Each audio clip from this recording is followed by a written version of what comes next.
special marine warning from the National Weather Service. The National Weather Service in Chicago has issued a special marine warning for nearshore waters from Winthrop Harbor to Wilmette Harbor, open waters from Winthrop Harbor to Wilmette Harbor out to mid-lake until 10:45 p.m. At 9:51 p.m., a strong thunderstorm was located 8 nautical miles northwest of Wilmette Harbor, moving northeast at 35 knots. Hazard, wind gusts to nearly 50 knots. Source, radar indicated.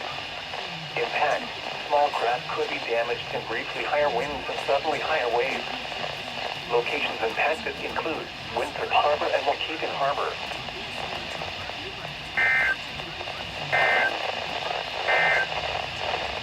Severe thunderstorms.